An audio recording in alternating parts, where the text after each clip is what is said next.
তো বর্তমান সময়ে ইউটিউবে একটি ভিডিও ভাইরাল করার জন্য সবচেয়ে বেশি গুরুত্বপূর্ণ যে জিনিসটা সেটা হচ্ছে থাম্বনেল। কেননা ইউটিউবে একটি ভিডিও ভাইরাল করার জন্য প্রায় 50% কাজ করে থাম্বনেল। কেননা একটাই মানুষের কাছে সর্বপ্রথম আপনার থাম্বনেল, যে আপনার ভিডিও এডিটিং কিংবা ভয়েস ওভার না। আর বর্তমান সময়ে ইউটিউবে কিন্তু এরকম গ্লোয়িং থাম্বনেল অনেক চলতেছে। ছোট ইউটিউবার থেকে শুরু করে বড় বড় ইউটিউবার তাদের ভিডিওতে কিন্তু এরকম গ্লোয়িং থাম্বনেলের ব্যবহার করতেছে, এমনকি ভিউসও অনেক আসতেছি। বিকজ আমিও আমার নিজের ভিডিওতেও এরকম গ্লোয়িং থাম্বনেল ব্যবহার করছি আর রেজাল্ট অনেক ভালো পাইছি। আর এইসব থাম্বনেল কিন্তু সিটিআর রেট সবসময় 6 থেকে 7% এর উপরে থাকে। আর ইউটিউব কিন্তু নিজেই বলছে যে একটি ভিডিও সিটিআর রেট যদি 8% এর উপরে থাকে তাহলে সেই ভিডিও ভাইরাল হওয়ার সম্ভাবনা অনেকটাই বেড়ে যায়। সো বুঝতে পারতেছেন একটি ভিডিওর জন্য থাম্বনেল কতটা গুরুত্বপূর্ণ। আজকের ভিডিওতে আমি আপনাকে এটাই দেখাবো যে কিভাবে আপনারা জাস্ট আপনার হাতে থাকা মোবাইল ফোনটিকে ব্যবহার করে এন্ড পিক্সেল লেভেলের মাধ্যমে খুব সহজে এরকম গ্লোয়িং থাম্বনেল তৈরি করতে পারবেন। সো বুঝতে পারছেন আজকের ভিডিও কতটা ইম্পর্টেন্ট হতে চলেছে, তাই একটি মতো স্কিপ না করে ফুল ভিডিওটি দেখতেই থাকুন। তো এরকম প্রফেশনাল লেভেলে গ্লোয়িং থাম্বনেল ক্রিয়েট করার জন্য আমাদের একটি অ্যাপ্লিকেশনের প্রয়োজন। অ্যাপ্লিকেশনটির নাম হচ্ছে পিক্সেল ল্যাব। এটা আপনার কাছে থাকলে তো ভালো, না থাকলে জাস্ট প্লে স্টোর অথবা অ্যাপ স্টোর থেকে ডাউনলোড করে নেবেন। ইনস্টল করার পর আপনি জাস্ট ওপেন করবেন। ওপেন করলে আপনার সামনে এরকম একটা ইন্টারফেস চলে আসবে। এখান থেকে আপনার জাস্ট টেক্সটটাকে সিলেক্ট করে ডিলিট করে দিবেন। দেন ডিলিট করার পর উপরে দেখতে পাচ্ছেন থ্রি ডটে ক্লিক করবেন। ক্লিক করার পর এখান থেকে ইমেজ সাইজে ক্লিক করবেন। ইমেজ সাইজে ক্লিক করার পর এখানে কাস্টম ইমেজে ক্লিক করবেন। এখান থেকে ইউটিউব থাম্বনেলটা সিলেক্ট করে ওকে করে দিলে আমাদের ইমেজের সাইজটা ইউটিউব থাম্বনেলের সাইজে হয়ে যাবে। এখন আমরা জাস্ট একটা ব্যাকগ্রাউন্ড অ্যাড করব। এখানে ব্যাকগ্রাউন্ড অ্যাড করার জন্য উপরে জাস্ট প্লাস আইকনে ক্লিক করবেন। এখান থেকে ফ্রম গ্যালারিতে ক্লিক করে আমাদের ব্যাকগ্রাউন্ডটা এখানে নিয়ে চলে আসবো। সো এখানে ব্যাকগ্রাউন্ডটা ইম্পোর্ট করে দিলাম। ইম্পোর্ট করার পর এখানে এটাকে ফুল স্ক্রিন করে নেব। ফুল স্ক্রিন করার পর আমরা এখানে একটা কালার গ্রেডিং করব। এর জন্য মাঝের যে সার্কেল আইকনটা আছে সার্কেলে ক্লিক করব।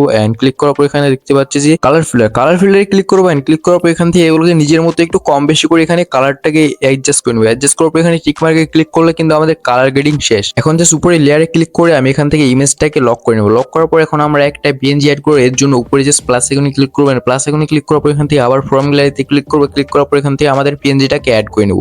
পিএনজিকে অ্যাড করার পর এখান থেকে আমি জাস্ট একটু ছোট বড়কে অ্যাডজাস্ট করে নেব। অ্যাডজাস্ট করার পর এখানে এক সাইডে বসাই দেবো। দেন বসানোর পর এটাকে আমি একটু 3D লুক দিব। এর জন্য জাস্ট 3D রোটেটে চলে আসলাম। এখান থেকে আসার পর এটাকে একটু কম বেশি করে দিলাম। দেন দেওয়ার পর এটাকে অ্যাডজাস্ট করে বসাই দিলাম। বসানোর পর এখন এটাতে আমরা একটা স্ট্রোক দিব। স্ট্রোক দেওয়ার জন্য সার্কেলে চলে যাবো। সার্কেলে যাওয়ার পর এখান থেকে দেখতে পাচ্ছি স্ট্রোকে ক্লিক করবেন। স্ট্রোকে ক্লিক করার পর এখান থেকে ব্লু কালারটা সিলেক্ট করে টিক মার্কে ক্লিক করবো। দেন দেখতে পাচ্ছি আমাদের কিন্তু এই পিএনজিটা চারপাশে একটা সুন্দরভাবে স্ট্রোক চলে আসছে। এন্ড এখন আমরা এটাকে একটু ইনার শ্যাডো দিব। এর জন্য আবারও সার্কেলে চলে যাবো। সার্কেলে যাওয়ার পর এখানে ইনার শ্যাডোতে ক্লিক করবেন। ক্লিক করার পর এখান থেকে আবার ব্লু কালারটা সিলেক্ট করে নেব। দেন সিলেক্ট করার পর এখান থেকে অফসেট এক্সটাকে বাড়াই আমি 127 করে দিব। এর ফলে দেখতে পাচ্ছি আমাদের ইমেজেস মানে আমাদের পিএনজিটার সাইডে কিন্তু একটা গ্লোয়িং ভাব চলে আসছে। দেন এখান থেকে টিক মার্কে ক্লিক করলে কিন্তু আমাদের এখানে পিএনজির কাজ শেষ। এন্ড এখন আমরা জাস্ট এই পিএনজিটা পিছনে একটা গ্লোয়িং ইফেক্ট তৈরি করব। এর জন্য আবার যে উপরে প্লাস আইকনে ক্লিক করলাম। ক্লিক করার পর এখান থেকে একটা লাইটের পিএনজি অ্যাড করে নেব।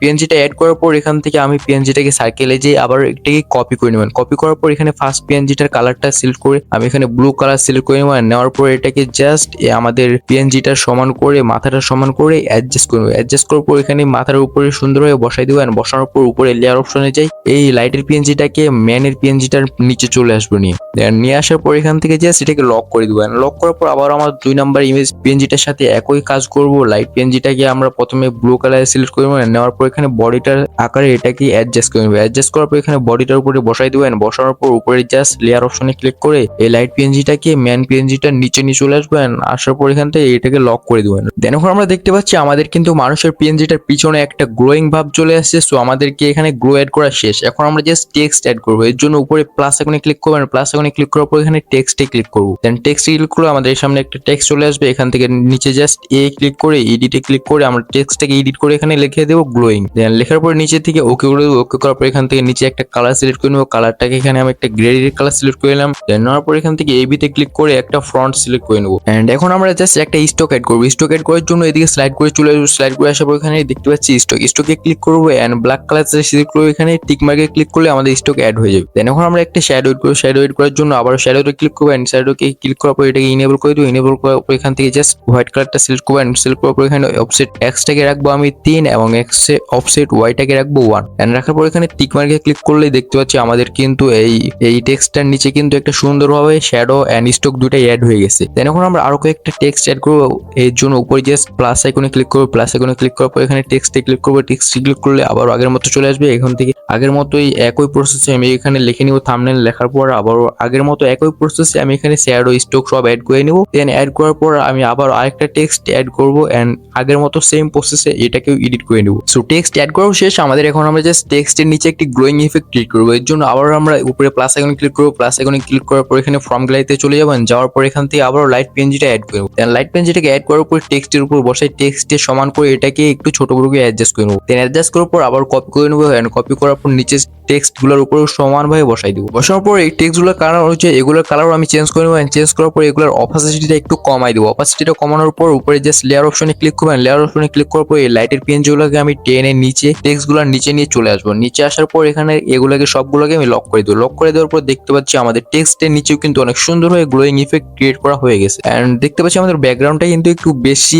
লাইট করতেছে। এর জন্য উপরে জাস্ট লেয়ারে ক্লিক করে ব্যাকগ্রাউন্ডে ক্লিক করে আমি ব্যাকগ্রাউন্ডের কালারটাকে আরেকটু অ্যাডজাস্ট করে নিই। অ্যাডজাস্ট করার পর এখান থেকে আমাদের ইমেজ মানে থাম্বনেলের ফুল কাজ শেষ। এখন আমরা জাস্ট এটাকে এক্সপোর্ট করবো। এক্সপোর্ট করার জন্য উপরে থ্রি ক্লিক করবেন। ক্লিক করার পর এখান থেকে দেখতে পাচ্ছি এক্সপোর্টে ক্লিক করবেন। এক্সপোর্টে ক্লিক করার পর আমাদের এখান থেকে ফ্রম গ্যালারিতে ক্লিক করলে কিন্তু আমাদের ইমেজ সরাসরি গ্যালারিতে চলে যাবে। ওয়েট আমাদের এখন কিন্তু আরেকটু কাজ বাকি আছে। এখন আমরা এই থাম্বনেলের কালার গ্রেডিং করব। কালার গ্রেডিং করার জন্য আমরা লাইটরুমের অ্যাপ্লিকেশনটি ব্যবহার করব। আপনার কাছে যদি না থাকে তাহলে আপনার জাস্ট প্লে স্টোরে যায় এটাকে লাইটরুম লিখে সার্চ দিলে আপনার এই অ্যাপ্লিকেশনটা পেয়ে যাবেন এন্ড ইনস্টল করে নেবেন। ইনস্টল করার পর এখান থেকে ওপেন করবেন। ওপেন করলে আপনার সামনে এরকম একটা ইন্টারফেস চলে আসবে। এখান থেকে আপনার জাস্ট আপনার যে ইমেজটা আমরা এখন এইমাত্র এক্সপোর্ট করলাম পিক্সেল ল্যাব থেকে ওটাকে এখানে ইম্পোর্ট করে নেব। ইম্পোর্ট করার পর এখানে লাইট অপশনে চলে আসবে। লাইট অপশনে আসার পর এখানে এক্সপোজটাকে আমরা 5 থেকে 10 এর মধ্যে রাখবো এন্ড কন্ট্রাস্টটাকে আমরা ফুল করে দেবো, না ফুল না এখানে 70 করে দেবো। এন্ড দেওয়ার পর এখানে নিচে সবগুলাকে আমরা 5 থেকে 10 এর মধ্যে রাখবো। দেন রাখার পর এরপর আমরা চলে আসবো ডিটেলে আসার পর এখানে অ্যামাউন্টটাকে জাস্ট 40 রাখবো এন্ড রাখার পর নিচে সবগুলাকে আমরা এখানে 100 করে দেবো। 100 করার পর এখানে কাজও আমাদের শেষ।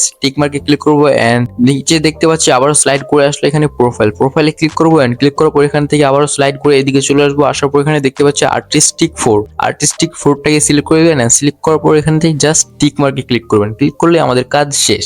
দেখতে পাচ্ছি ফাইনাল রেজাল্ট কিছুটা এরকম আসবে আমাদের থাম্বনেলে। দেন আসার পর এখানে জাস্ট এটাকে এক্সপোর্ট করার জন্য উপরে থ্রি ডটে ক্লিক করবেন। ক্লিক করলে এখানে সেভ টু গ্যালারি চলে আসবে। এখানে সেভ টু গ্যালারিতে ক্লিক করলে আমাদের ইমেজ কিন্তু সরাসরি গ্যালারিতে চলে যাবে। সো ফাইনালি আমরা থাম্বনেল ক্রিয়েট করে এসেছি। আর থাম্বনেলের সকল প্রকার ব্যবহৃত মেটেরিয়ালসের লিংক আপনারা ডিসক্রিপশন বক্সে পেয়ে যান। এখান থেকে আপনারা এগুলো ডাউনলোড করে নিতে পারেন। তো দেখতে পারেন অনেক সহজে কিন্তু আমরা এরকম গ্লোয়িং থাম্বনেল ক্রিয়েট করে ফেলতে পারবেন। আর হ্যাঁ, থাম্বনেল ক্রিয়েট করলে কিন্তু কাজ শেষ নয়, আরেকটু কাজ বাকি আছে। এই থাম্বনেলের কোয়ালিটিটা কিন্তু এখন অনেকটাই নরমালে আছে। আর এটাকে যদি আপনারা হাই করতে চান তাহলে এই ভিডিওটা দেখতে পারেন। এই ভিডিওতে আমি দেখাচ্ছি কিভাবে আপনি জাস্ট 2-1 ক্লিকের মাধ্যমে থাম্বনেলের কোয়ালিটিকে হাই করে ফেলতে পারবেন। সো ভিডিওটি ভালো লাগলে লাইক দিবেন। এরকম নতুন ভিডিও পাওয়ার জন্য আমার চ্যানেলটিকে সাবস্ক্রাইব করে বেল আইকনটিকে অল সেট করে দিবেন।